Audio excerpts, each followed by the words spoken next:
오늘부터 살펴볼 룻기는 사사시대를 배경으로 하고 있습니다. 사사시대의 특징이 무엇입니까?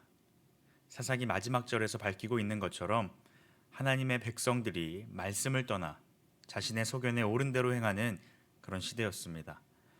즉, 아무런 기대와 소망이 없는 하나님을 떠난 타락한 시대였습니다. 그때 하나님께서는 불순종한 자신의 백성들을 향해 징계를 내리십니다. 그 결과로 베들레헴 땅에 흉년이 임했습니다. 하나님의 백성들은 하나님의 진노하심 앞에, 즉 흉년 앞에 자신들의 죄를 바르게 깨닫고 돌이켜 회개할 수 있었어야 합니다. 하지만 유다 베들레헴 출신 엘리멜렉 가정은 약속의 땅을 떠나 이방 땅인 모압을 향해 갔습니다. 하나님께서는 이러한 엘리멜렉 가정을 징계하십니다. 남편과 두 아들이 차례로 죽음을 맞이하였으며 결국 나오미와 두 며느리 오르바와 룻만이 남게 되었습니다. 그럼에도 불구하고 하나님께서는 자신의 백성들을 잊지 않으시고 포기하지 않으셨습니다. 그들에게 찾아와 주셨습니다. 6절 말씀에 보면 여호와께서 자기 백성을 돌보시사 그들에게 양식을 주셨다라고 말씀하십니다. 즉 하나님의 백성들이 살아가는 그 땅의 흉년을 이제는 풍년으로 바꾸어 주셨습니다. 이처럼 하나님께서는 죄인인 우리를 포기하지 않으시고 우리에게 날마다 찾아오기를 원하시는 분이십니다. 우리를 사랑하시되 끝까지 사랑하셔서 이 땅에 예수님을 보내주시고 예수님으로 말미암아 우리를 구원하여 주신 분이 바로 우리 하나님이십니다. 주님께서는 우리가 날마다 우리의 죄를 깨닫고 회개하여 주님 앞에 돌이킬 수 있기를 원하십니다. 우리가 죄로부터 돌이키고 하나님과 동행할 수 있음은 하나님께서 우리에게 찾아와 주셨기 때문입니다. 내가 하나님 앞에 나아왔기에, 내가 하나님 앞에서 회개하였기에, 내가 하나님 앞에서 어떠한 자격이 있어서 그렇게 살아갈 수 있는 것이 아닙니다. 오직 자기 백성을 돌보시는 그 하나님께서 우리에게 찾아오시고 우리와 함께 하시기에 오늘 우리가 주님과 동행하며 살아갈 수 있는 것입니다. 우리에게 찾아오시는 그 주님을 오늘 하루 주님을 기억하며 그 주님 앞에 나아갈 수 있기를, 그리하여 하나님께서 주시는 힘과 능력으로 오늘 하루를 살아갈 수 있기를 간절히 소망합니다. 나오미는 풍년이 임했다는 그 소식을 듣고 하나님께 나아가고자 하였습니다.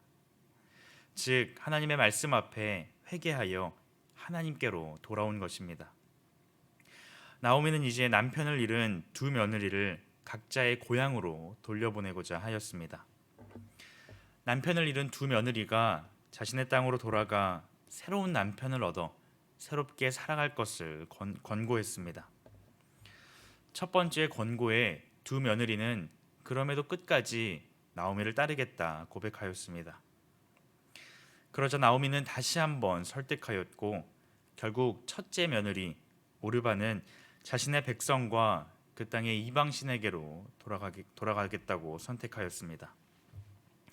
인간적으로 볼 때에 오르바가 나오미를 떠난 것을 비난하기는 어려울 수 있습니다.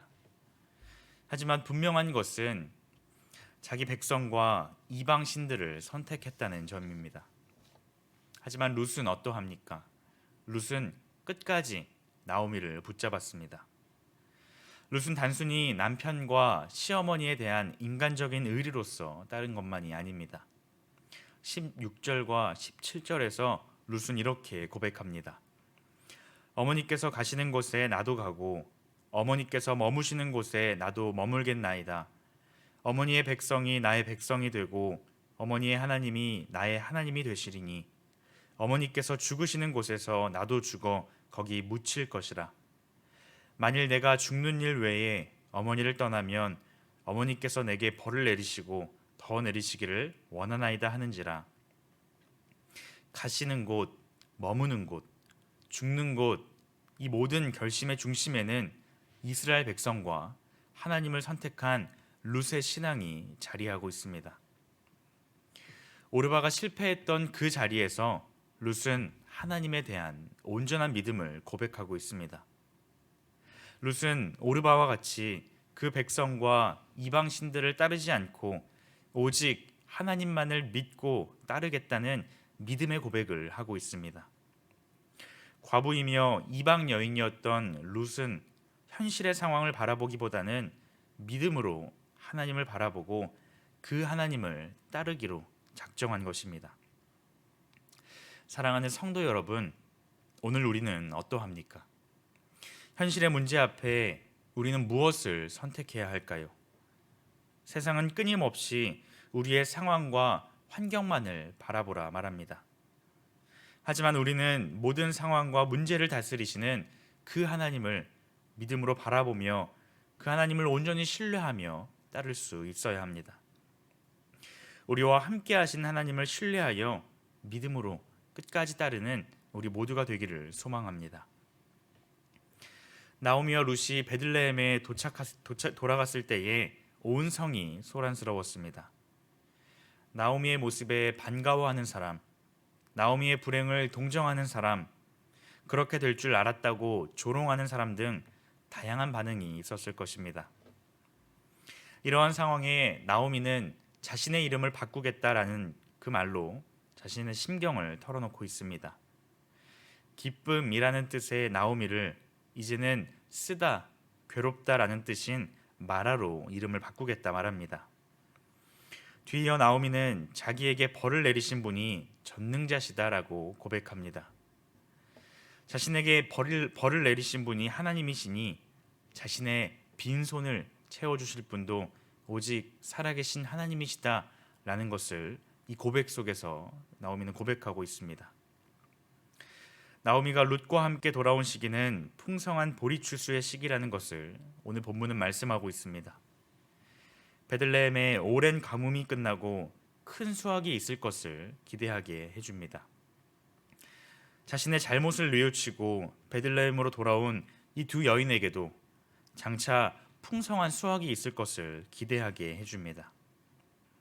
절망을 희망으로 바꾸시는 그 하나님께서 오늘 우리의 삶 또한 그렇게 변화시켜 주십니다. 우리의 삶에 어떠한 문제와 어려움이 있으십니까? 하나님만을 바라보심으로 기대와 소망 가운데 살아갈 수 있기를 바랍니다. 무엇보다 비참한 죄인인 우리를 변화시키셔서 하나님의 자녀 삼으신 그 은혜를 기억하며 오늘 하루도 주님 안에서 넉넉히 승리하며 살아가는 우리 모두가 되기를 주님의 이름으로 축복합니다.